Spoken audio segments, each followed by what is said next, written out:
नमस्कार, जय sky bulletin में आपका स्वागत है। मैं हूं वर्षा पवार और चलिए बढ़ते हैं खबरों की ओर। भारतीय जनता पार्टी की ओर से सोमवार को पश्चिम बंगाल की मुख्यमंत्री ममता बनर्जी का पुतला फूंका गया। विधायक शंकर सिंह रावत के नेतृत्व में शहर के चांगेट स्थित स्वामी कुमारानंद सर्किल के यहां एकत्रित हुए भाजपा पदाधिकारियों तथा कार्यकर्ताओं ने पश्चिम बंगाल की मुख्यमंत्री ममता बनर्जी के खिलाफ विरोध प्रदर्शन करते हुए नारे लगाए। इस दौरान उपस्थित भाजपाइयों ने ममता बनर्जी के पुतले को फूंकते हुए भाजपा के समर्थन में नारे लगाए। विधायक शंकर सिंह रावत ने बताया कि पश्चिम बंगाल में देश के संविधान के अनुरूप काम नहीं किया जा रहा है। विधायक रावत ने बंगाल में भारतीय जनता पार्टी के राष्ट्रीय अध्यक्ष जेपी नड्डा के खिलाफ अनर्गल टिप्पणी करने तथा उन पर हमले की निंदा करते हुए केंद्र सरकार से ममता बनर्जी सरकार की बर्खास्त करने तथा राष्ट्रपति शासन लागू करने की मांग की है।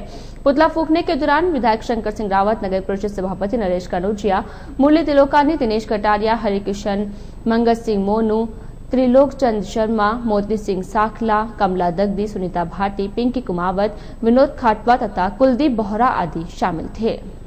राजस्थान पटवार संघ के आह्वान पर सोमवार को राजस्थान पटवार संघ शाखा ब्यावर की ओर से अपनी विभिन्न मांगों को लेकर एक दिवसीय पेन डाउन हड़ताल की गई। शाखा अध्यक्ष लोकेश मीणा ने बताया कि पटवार संघ की ओर से पूर्व में अपनी मांगों को लेकर पूर्व में किए गए आंदोलनों के दौरान राज्य सरकार ने कई प्रकार के समझौते किए थे, लेकिन राज्य सरकार ने अब तक उन समझौतों को लागू नहीं किया है, जिसके कारण प्रदेश भर में पटवारियों में रोष व्याप्त है। इसी के तहत सोमवार को प्रदेश स्तरीय आह्वान पर एक दिवसीय पेन डाउन हड़ताल की गई है। पेन डाउन हड़ताल के बाद पटवारियों ने अपनी विभिन्न मांगों को लेकर राज्य के मुख्यमंत्री के नाम उपखंड अधिकारी को एक ज्ञापन दिया। एसडीएम को दिए गए ज्ञापन में पटवार संघ अध्यक्ष लोकेश मीणा ने बताया कि पटवार संघ की ओर से लंबे समय से विभिन्न मांग पत्र को पूरा कराने की मांग कर रहे हैं। इन मांगों को लेकर सरकार के साथ पूर्व में हुई वार्ता में समझौता हुआ था। इन समझौते के अनुरूप अब तक मांगों को पूरा नहीं किया गया है। इसके विरोध में सोमवार को पेन डाउन हड़ताल की गई है। मीणा ने बताया कि राजस्थान पटवार संघ पूर्व में हुए समझौतों को लागू करने तथा मांगों एवं समस्याओं पर के निस्तारण के संबंध में वर्ष भर से लगातार ज्ञापनों, जनप्रतिनिधियों के मार्फत सरकार को मांग पत्र एवं ज्ञापन भेजने, ट्विटर आदि सोशल मीडिया प्रयोग, जनप्रतिनिधि जनचेतना ज्ञापन एवं अनुशंसा पत्र कार्यक्रम सद्बुद्धि यज्ञ का आयोजन 6 अक्टूबर से लगातार सभी पटवारियों द्वारा काला मास्क एवं काली पट्टी लगाकर कार्य करना, फल एवं काला मास्क वितरण का कार्यक्रम, किसानों के समर्थन में सोशल, प्रिंट एवं इलेक्ट्रॉनिक मीडिया में कैंपेन कार्यक्रम, स्पीक अप फॉर जस्टिस कार्यक्रम, 15 अक्टूबर से लगातार कोरोना जन जागृति एवं मास्क वितरण कार्यक्रम आदि के माध्यम से अपनी बात सरकार तक पहुंचाने की कोशिश कर रहा है, लेकिन आज तक सरकार ने इस ओर ध्यान नहीं दिया है, जिसके कारण मजबूरन पेन डाउन हड़ताल का सहारा लेना पड़ा है। ज्ञापन में राज्य सरकार को चेतावनी दी गई है कि अब भी समय रहते अगर संघ की मांगों को पूरा नहीं किया गया तो भविष्य में प्रदेश के सभी पटवारी आंदोलन के लिए सड़कों पर होंगे, जिसकी समस्त जिम्मेदारी सरकार की होगी। ज्ञापन देने वालों में अध्यक्ष लोकेश मीणा, सुरेश डेटानी, कृष्ण कुमार अवस्थी, प्रवीण राय फुलवारी, रामकरण यादव, ब्रिजपाल सिंह तथा मूलाराम आदि शामिल थे। ये ज्ञापन हमने राजस्थान पटवार संघ प्रांतीय कार्यकारिणी के आह्वान पर दिया है और पिछले 1-1.5 साल से हम सरकार से हमारी मांगों को लेकर समय समय पर ज्ञापन देते रहे हैं, लेकिन सरकार के कान पर जुबान नहीं रेंग रही है, ना सरकार सुन रही है। सरकार पटवारी को अनदेखा कर रही है। इसलिए आज प्रांतीय कार्यकारिणी के आह्वान पर 14 दिसंबर 2020 को पेन डाउन हड़ताल पर रहेगा पटवार संघ और 21 दिसंबर को मूक रैली निकाली जाएगी जिला स्तर पर। और इसके बावजूद भी अगर सरकार हमारी नहीं सुनती है तो आगामी दिनों में जल्द ही एक उग्र आंदोलन किया जाएगा, जिसकी संपूर्ण जिम्मेदारी राजस्थान सरकार की होगी। बार एसोसिएशन की ओर से सोमवार को न्यायालय परिसर में एक स्वागत समारोह का आयोजन किया गया। समारोह के दौरान जिला परिषद तथा पंचायत समिति सदस्य के चुनावों में विजयी हुए अधिवक्ता साथियों का स्वागत किया गया। इस दौरान संघ की ओर से जिला परिषद सदस्य एडवोकेट राजेंद्र बागड़ी, पंचायत समिति सदस्य एडवोकेट महेंद्र सिंह चौहान तथा एडवोकेट सुश्री निर्मा मेहरात का माला पहनाकर तथा मुंह मीठा करवाकर स्वागत किया तथा उज्जवल भविष्य की कामनाएं की। स्वागत करने वालों में अध्यक्ष भूपेंद्र सिंह तोमर, ऋषिराज सिंह, ओम प्रकाश आचार्य, टीकम सिंह चौहान, रामपाल कुमावत, महेंद्र बोहरा, मोहम्मद अशफाक, जितेंद्र पाल वर्मा, संजय नाहर, ईश्वर सोलंकी, हेमंत चौहान, अजय चंदेल, बलवंत सिंह तथा सहित अन्य अधिवक्तागण शामिल थे। शहर की भारतीय जनता पार्टी के पार्षदों ने सोमवार को शहर में मृत पशुओं को उठाने वाले ठेकेदार के ठेके को निरस्त करने की मांग की है। सेतु भाजपा पार्षदों ने नगर परिषद आयुक्त तथा सभापति को एक ज्ञापन दिया। ज्ञापन में बताया गया कि ठेकेदार कभी भी किसी भी जनप्रतिनिधि का फोन या मोबाइल रिसीव नहीं करता है। ठेकेदार की ओर से मृत पशुओं तथा अवशेषों को उठाने के लिए लोगों से पैसे मांगे जाते हैं। मृत पशु की जानकारी देने के बाद भी ठेकेदार के लोग समय पर नहीं पहुंचते हैं, जिसके कारण मृत पशु कई दिनों तक मौके पर पड़े रहते हैं, जिसके चलते आसपास के लोगों का मारे दुर्गंध के परेशानियों का सामना करना पड़ता है। पार्षदों ने बताया कि कई बार ठेकेदार के लोग मृत जानवरों की सूचना देने वाले व्यक्तियों से ही वाहन के पैसे मांगते हैं। भाजपा पार्षदों ने ऐसे लापरवाह ठेकेदार का ठेका निरस्त करने की मांग की है। ज्ञापन देने वालों में त्रिलोक शर्मा, माया देवी, विकास दग्दी, हेमंत कुमावत, मुन्नी देवी, कमला दग्दी, सुनीता भाटी, रिकमचंद खटोर तथा श्रीराज सिंह सहित अन्य पार्षदगण शामिल थे। हमने आज सभापति जी को एक ज्ञापन दिया है, जिसमें मृत जानवरों के जो ठेका है उसको निरस्त करने के बाबत में दिया है, क्योंकि ये जो ठेकेदार है अपनी मनमानी करता है, मतलब अलग से पैसे की डिमांड करता है जानवरों उठाने के बाद, और बड़े हुए पशु पड़े रहते हैं, उनको कोई उठाने वाला नगर परिषद ये हालत है, और पार्षदों से डिमांड करता है कि आप पैसे दो हमें तो मैं उठाऊंगा। तो फिर ठेका देने का मतलब क्या है? जब ठेका दे दिया तो उस पर सभी कुछ आ गया ना, पार्षदों से अलग से डिमांड किस बात की जाती है? इसी संबंध में हमने आज ज्ञापन दिया है कि इसका ठेका निरस्त किया जाए। सभापति महोदय और आयुक्त महोदय के नाम पर सभी पार्षदों ने मिलकर एक ज्ञापन दिया है, जिसमें मृत पशु जो ठेकेदार है वो अपनी मनमानी कर रहा है, न वो फ़ोन रिसीव करता है, कोई भी प्रकार की गंभीरता से कार्य नहीं कर रहा है, वाहन भी नहीं बेचता है, वाहन उठाने के पैसे लेता है, डिमांड करता है। सभी पार्षद और सभी आमजन इससे त्रस्त है, इसलिए आज सभी पार्षदों ने मिलकर सभापति जी को और आयुक्त महोदय को ज्ञापन दिया।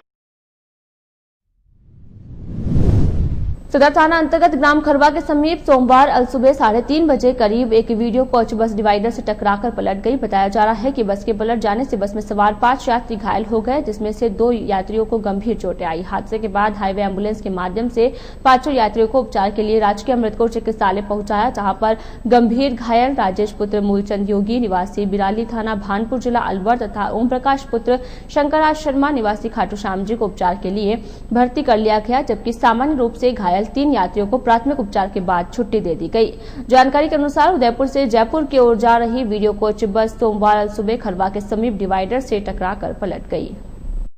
सिटी थाने में तैनात प्रशिक्षु आरपीएस रितेश कुमार ने रविवार को अजमेर रोड रिको में अवैध शराब के खिलाफ कार्यवाही करते हुए एक आरोपी को अवैध देशी शराब सहित गिरफ्तार किया है। जानकारी के अनुसार प्रशिक्षु आरपीएस रितेश कुमार ने जिला पुलिस अधीक्षक अजमेर की ओर से अवैध शराब के खिलाफ चलाए जा रहे अभियान के तहत रविवार को रिको क्षेत्र में अवैध रूप से शराब की बिक्री कर रहे छावनी सासी बस्ती निवासी पारसमल पुत्र प्रहलाद को 3 पेटी देशी शराब सहित गिरफ्तार किया है। पुलिस ने आरोपी के खिलाफ मामला दर्ज कर कार्यवाही शुरू कर दी है।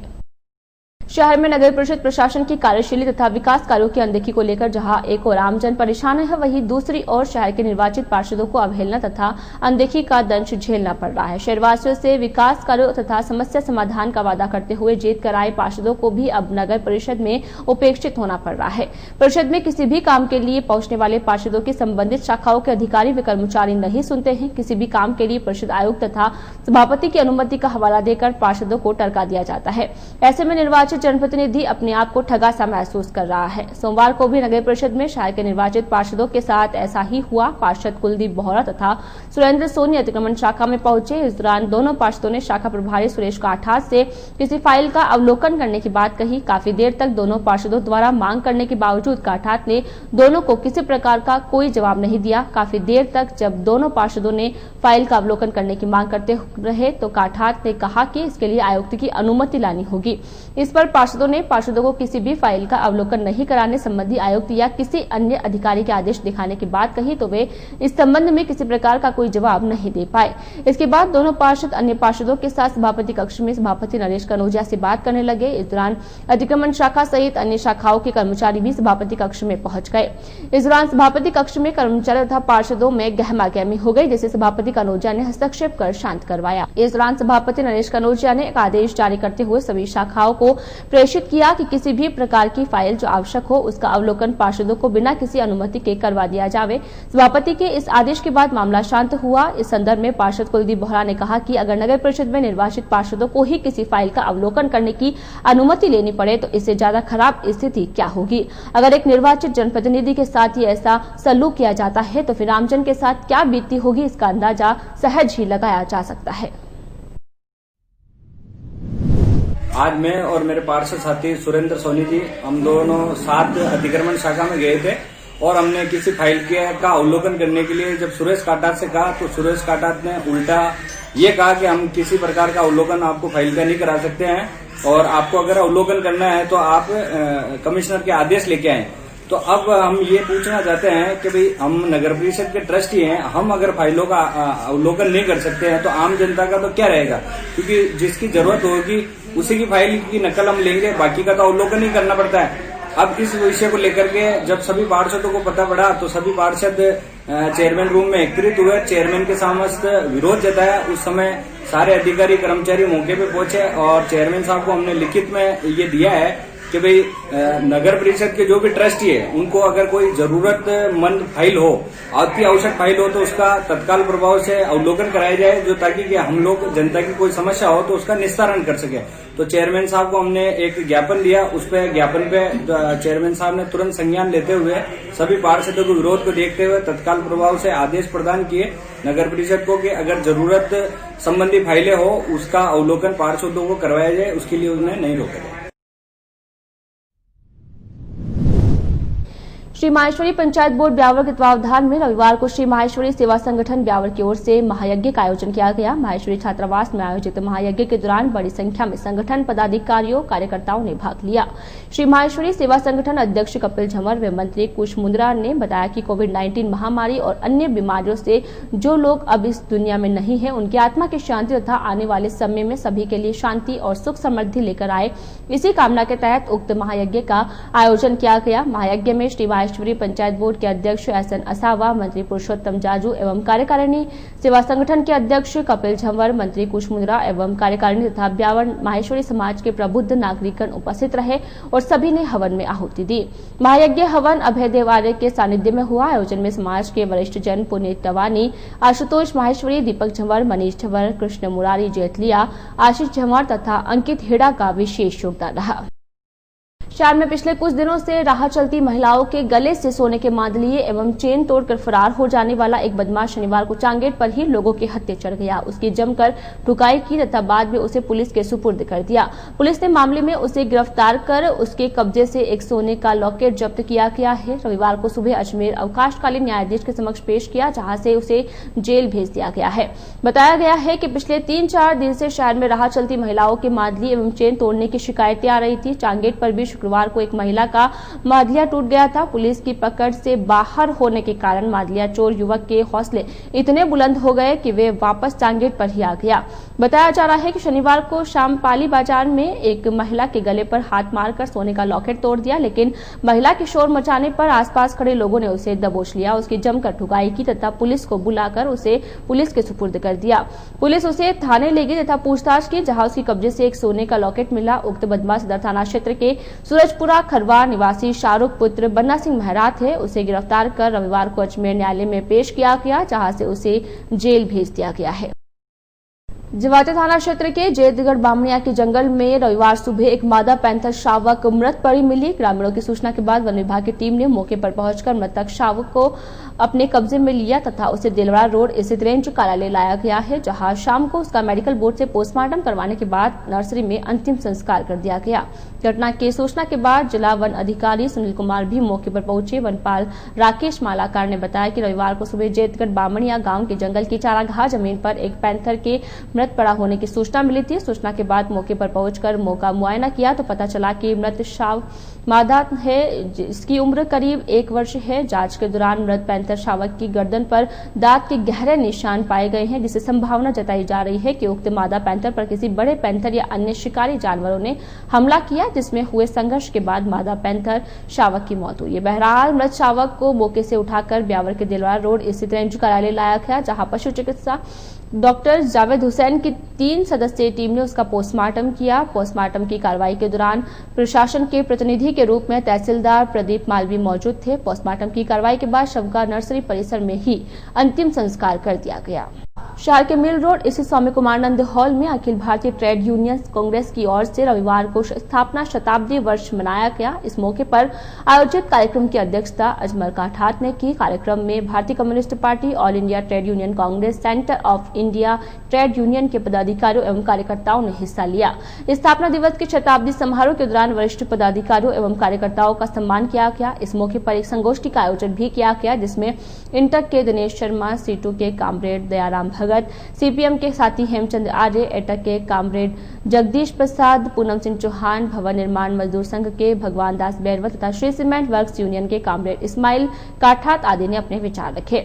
वक्ताओं ने कहा कि आज देश में श्रमिक वर्ग को लेकर जो हालात पैदा हो रहे हैं वो बहुत ही चिंताजनक है। श्रमिक हितों के साथ सरकार खिलवाड़ कर रही है। श्रम कानूनों में अनावश्यक रूप से बदलाव कर श्रमिकों के साथ खुला अत्याचार करने का प्रयास किया जा रहा है। ऐसे में श्रमिक वर्ग को अब जागरूक होने की जरूरत है, अन्यथा आने वाले समय में श्रमिकों के लिए बहुत ही घातक होगा। इंटक के नेता दिनेश शर्मा ने शताब्दी वर्ष की शुभकामनाएं दी एवं 100 वर्ष के सफर पर विस्तार से प्रकाश डाला। कोरोना संक्रमण के दौर में मानव जीवन को दृष्टिगत रखते हुए राज्य सरकार की ओर से समय समय पर गाइडलाइन जारी की जा रही है। साथ ही बचाव के लिए विभिन्न आयोजनों में प्रोटोकॉल की पालना के लिए भी निर्देशित किया जा रहा है। इसी के तहत राज्य सरकार की ओर से शादी समारोह में बैंड बाजे के साथ बारात निकासी आदि के लिए गाइडलाइन जारी की गई है। राजस्थान सरकार गृह विभाग के निर्देशन में कोरोना संक्रमण के दौर में मानव जीवन एवं स्वास्थ्य की दृष्टि से राज्य सरकार द्वारा समय समय पर गाइडलाइंस में कई एहतियात एवं प्रतिबंधात्मक उपायों का प्रावधान किया गया है। उपखंड अधिकारी श्वेता चौहान द्वारा जारी गाइडलाइन के तहत जारी आदेशों के तहत बैंड आदि के नियमों की जानकारी दी गई है। कोविड-19 सेल प्रभारी शलभ टंडन ने बताया कि अब शिथिलता प्रदान करते हुए शादी समारोह में बैंड बाजे बजाने वालों में 10 से 15 व्यक्तियों को कुछ प्रावधानों के साथ अनुमति की गई है। साथ ही इन्हें बैंड वादन के दौरान एक दूसरे के बीच 6 फीट की दूरी की पालना करनी होगी। साथ ही मुंह वादक संयंत्र को बजाने वाले व्यक्ति के अलावा अन्य सभी व्यक्ति मुंह पर अनिवार्य रूप से मास्क लगाया जाना अनिवार्य होगा। वहीं इन मुख वादक संयंत्रों के उपयोग करने वाले व्यक्ति अपना कार्यक्रम प्रारंभ करने से पूर्व एवं समाप्त होते ही संयंत्रों को यथाशीघ्र सैनिटाइज करेंगे एवं मुंह पर मास्क लगाएंगे। वहीं बैंड बाजे वाले व्यक्ति सैनिटाइजर साथ रखेंगे। गाइडलाइन की अनुपालना में शाम 5 से रात्रि 8 बजे तक बैंड बाजे का उपयोग मुख्य सड़क प्रतिबंधित रहेगा, यानी इस दरमियान बिंदोली एवं बारात निकासी मुख्य मार्गों से नहीं होगी। इस अवधि में बैंड बाजा विवाह स्थल के मुख्य द्वार से लाना तक ही अनुमति हो सकेगी। किसी भी स्थिति में जीप डीजे नहीं बजाया जाएगा। बैंड बाजे का उपयोग बारात की निकासी एवं तोरण के समय ही किया जा सकेगा। वहीं यह लवाजमा अधिकतम 50 मीटर से अधिक नहीं होगा। साथ ही निकासी एवं बिंदोली के दौरान बारातियों एवं बैंड बाजे वालों को इस तरह से खड़ा किया जावे जिससे आवागमन अवरुद्ध नहीं होवे तथा सड़क पर भीड़ एकत्रित नहीं हो। टंडन ने बताया कि बारातियों की संख्या किसी भी स्थिति में 25 से अधिक नहीं होगी एवं सामाजिक दूरी रखी जाएगी। प्रशासन द्वारा दिए गए निर्देशों की भी पूर्ण पालना किया जाना अनिवार्य होगा। टंडन ने बताया कि नियमों की पालना नहीं होने की स्थिति में जुर्माने सहित अन्य आवश्यक कार्यवाही की जाएगी। शादी समारोह में बैंड बाजे से संबंधित अभी कई विषय आ रहे थे प्रशासन के सामने। उसमें राजस्थान सरकार के गृह विभाग से हमें कुछ गाइडलाइंस प्राप्त हुई हैं जो 11 दिसंबर को जारी की गई। उसमें पहले जैसे जो जून के अंदर गृह विभाग का जो सर्कुलर निकला था उसमें बारात पर प्रोसेशंस पर रोक थी। उसमें कुछ शिथिलता और कुछ ढील देते हुए कुछ कंडीशंस के साथ बारात को अलाउ किया गया है। और इसमें सबसे मेन तो ये है कि जो भी बाराती इसमें शामिल होंगे उनकी संख्या 25 से ज़्यादा नहीं होनी चाहिए। दूसरा, बैंड बाजे और ये लोग जो साथ में रहते हैं लाइट वाले वो टोटल 10 से 15 रहेंगे और उनमें सोशल डिस्टेंसिंग रहेगी। जो लोग मुंह से बाजे बजाते हैं उनको छोड़कर जो दूसरे वादक हैं बैंड बाजों के साथ वो हर समय मास्क लगा के रहेंगे। हर बैंड बाजे का जो ग्रुप है वो अपने साथ सैनिटाइज़र रखेगा और जब ये कार्यक्रम ख़त्म हो जाएगा तो वो चालू होने से पहले और ख़त्म होने के बाद सैनिटाइज करेंगे अपने हाथों को। दूसरा, इसके अंदर ये भी कंडीशंस रखी गई है कि शाम 5 बजे से लेके रात्रि 8 बजे के बीच में ये बैंड बाजे जो अलाउ नहीं है, और हैं जो हैं वो केवल एक लॉन तक ही सीमित है, यानी कि तोरण और जो भी चीज़ें रिचुअल्स होती हैं शादी की, उसी मतलब बाज़ार के अंदर नहीं घूमेंगे। और कोशिश यही करेंगे कि जहाँ पे यातायात बाधित ना हो, भीड़ भाड़ इकट्ठी ना हो, इन चीज़ों का विशेष ध्यान रखते हुए ये कंडीशंस दी गई हैं अभी गृह विभाग के द्वारा। आदर्श विद्या मंदिर विद्यालय के सभागार में रविवार को कार्यक्रम आयोजित कर पुस्तक पाठ्य कर्ण के सेवा विशेषांक का विमोचन किया गया। कार्यक्रम में बतौर अतिथि राष्ट्रीय स्वयंसेवक संघ के जिला संघ चालक गोविंद सिंह, विभाग कार्यवाहक रविशंकर पारिक और विश्व हिंदू परिषद के जिलाध्यक्ष नितेश गोयल ने शिरकत की। विशेषांक में कोरोना काल में संघ के स्वयंसेवकों तथा अन्य संस्थाओं द्वारा देश भर में किए गए सेवा कार्यों की विस्तृत जानकारी दी गई। पुस्तक में बताया गया कि कोरोना समय में संघ के 3 लाख से ज्यादा स्वयंसेवकों ने 55,000 से ज्यादा स्थानों पर सब प्रकार के सेवा कार्य किए। 2 करोड़ 25 लाख भोजन पैकेट, 34 लाख भोजन किट के साथ रोग प्रतिरोधक क्षमता बढ़ाने के लिए 18 लाख लोगों को काढ़ा पिलाया गया। साथ ही 13,500 स्वयंसेवकों ने रक्तदान किया। इनके अलावा प्रवासी श्रमिकों की आवास रोजगार की व्यवस्था की गई। राजस्थान में हजारों गांवों में ग्राम सुरक्षा समितियों का गठन कर कोरोना महामारी से लोगों को बचाया गया। गांवों में 24 घंटे निगरानी की व्यवस्था स्वयंसेवकों ने की। प्रशासन को जनशक्ति की कमी के समय अपेक्षित सहयोग और समन्वय किया गया। अनेक स्थानों पर निराश कोरोना मरीजों को स्वयंसेवकों ने संबल दिया। प्रवासियों की यथासंभव मदद देकर उनकी दवा से लेकर दूध भोजन तक की सारी व्यवस्थाएं संघ के स्वयंसेवकों द्वारा की गई, जिसकी जानकारी पुस्तक में समावेशित की गई। अजमेर डिस्कॉम की ओर से सुरक्षित बिजली सड़क क्रॉसिंग अभियान चलाकर सड़क के ऊपर से गुजर रही विद्युत लाइनों को निगम के मापदंडों के अनुसार ऊंचा किया जाएगा। इसके साथ ही आवश्यकता अनुसार नए पोल लगाकर सड़क क्रॉसिंग कर रही विद्युत लाइनों की गार्डिंग की जाएगी। निगम की ओर से उक्त अभियान चलाए जाने का उद्देश्य से विभिन्न विद्युत दुर्घटनाओं में निजात दिलाने व सुरक्षित तंत्र विकसित करना है।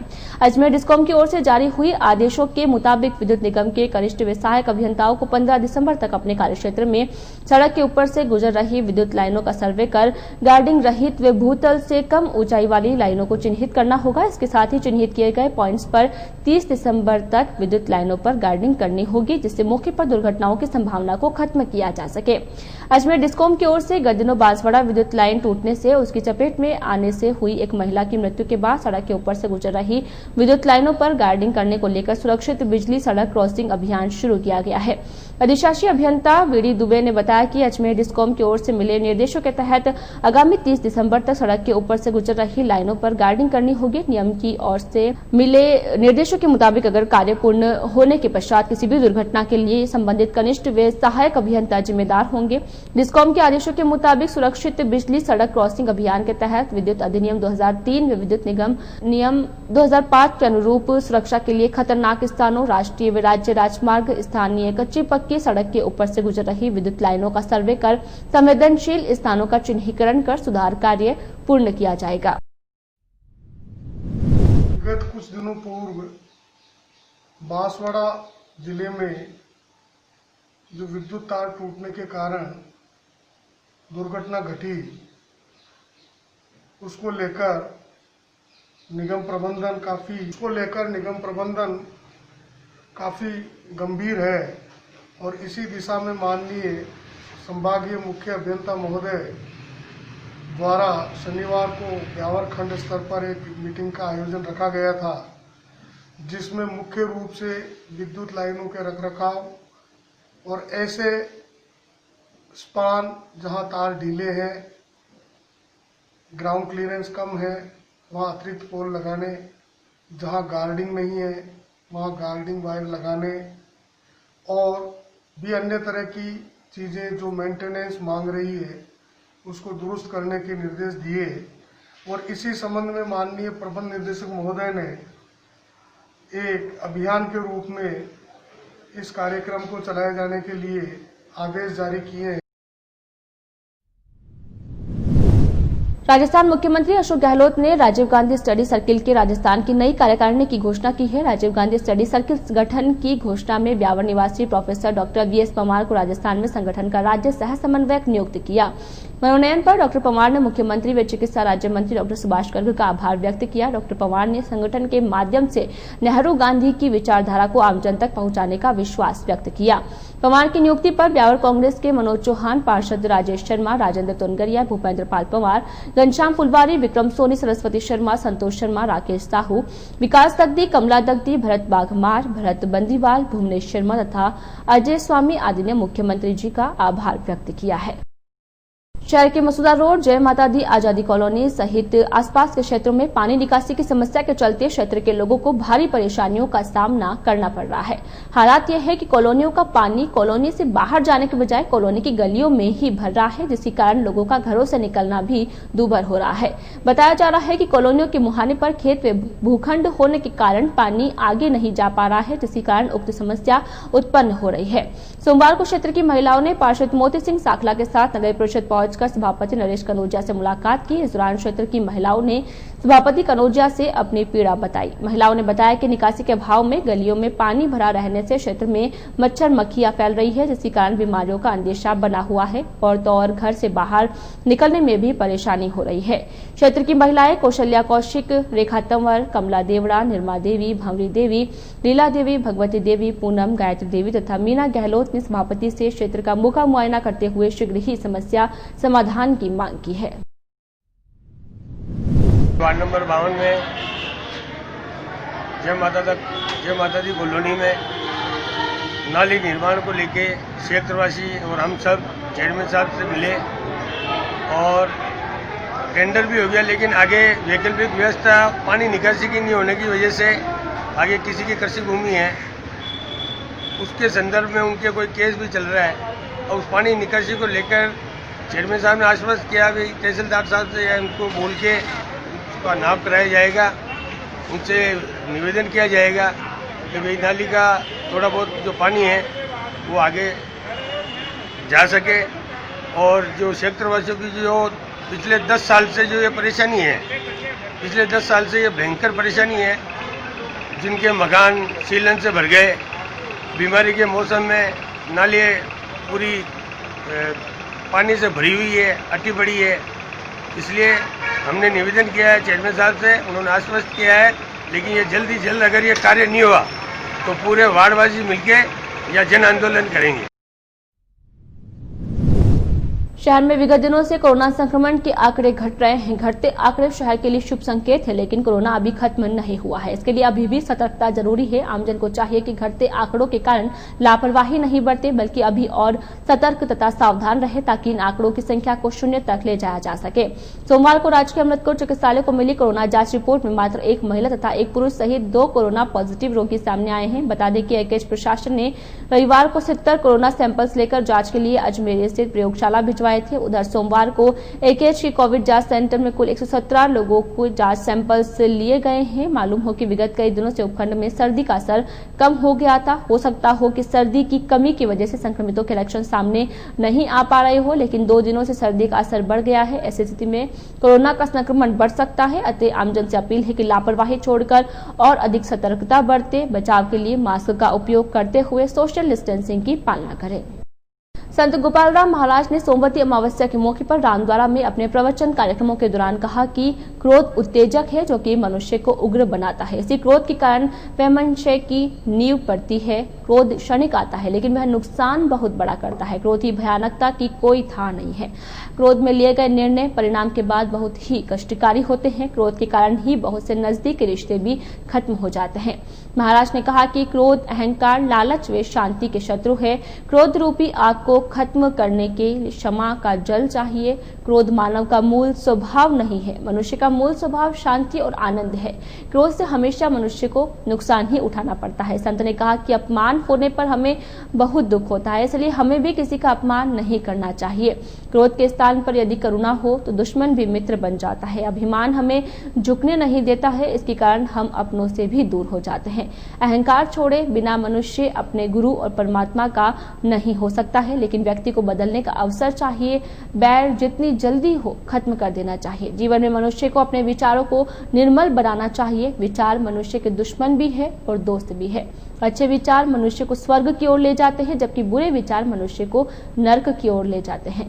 विचारों को निर्मल, पवित्र और सुंदर बना लेना ही ईश्वर की सबसे बड़ी पूजा है। अच्छी विचारधारा बेहतरीन रिश्तों का आधार है। साथ ही यह महान व्यक्तित्व की नींव, मानसिक शांति और आनंद पाने का पहला सूत्र भी है। शहर के अजगर बाबा लिंक रोड पर विगत लंबे समय से जीर्ण शीर्ण अवस्था में पहुंचे 3 विद्युत पोल की आखिर विद्युत विभाग के अधिकारियों ने सुध ले ली है। सोमवार को विद्युत विभाग के अधिशासी अभियंता वीडी दुबे, एईआर वीडी जहांगीर तथा जेईएन श्रीकांत शर्मा अजगर बाबा लिंक रोड पहुंचे तथा विद्युत पोलों का अवलोकन करते हुए शीघ्र ही पोल को बदलने की कार्य योजना पर चर्चा की। लेकिन इस दौरान मौके पर ही पास ही में स्थित एक ईंट भट्टा संचालक पहुंचे तथा विद्युत अधिकारियों के सामने इन खंभों को वर्तमान स्थान से हटाकर इसके स्थान पर अंडरग्राउंड केबलिंग करवाने की मांग की। इस पर विभाग के अधिकारियों ने इस प्रक्रिया को बेहद लंबी और खर्चीली बताया।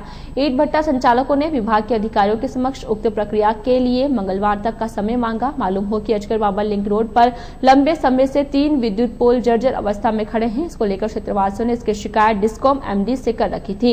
एमडी के निर्देश पर सोमवार को विभाग के अधिकारी मौके पर पहुंचे थे। मालूम हो कि उपरोक्त विद्युत पोल नाले में खड़े हैं और पास ही में ईंट भट्टे की जमीन की 4 दीवारी की दीवार खड़ी है। खंभों को मौके से हटाकर 4 दीवारी की दीवार को तोड़कर ही पुनः लगाया जा सकता है। आज के इस बुलेटिन में फिलहाल इतना ही। पूरी टीम के साथ दीजिए इजाजत, फिर मिलेंगे। नमस्कार।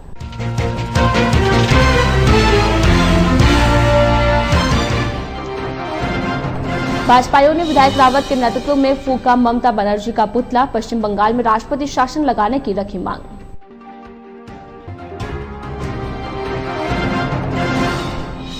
राजस्थान पटवार संघ के आह्वान पर पटवारियों ने की पेन डाउन हड़ताल। पूर्व में हुए समझौतों को लागू नहीं करने से नाराज है पटवारी।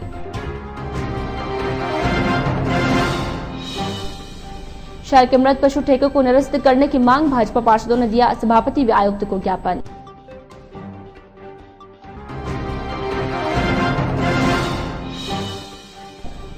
और शहर के निर्वाचित पार्षदों की भी नहीं सुनते परिषद के कर्मचारी। फाइलों के अवलोकन के लिए अनुमति की बाध्यता।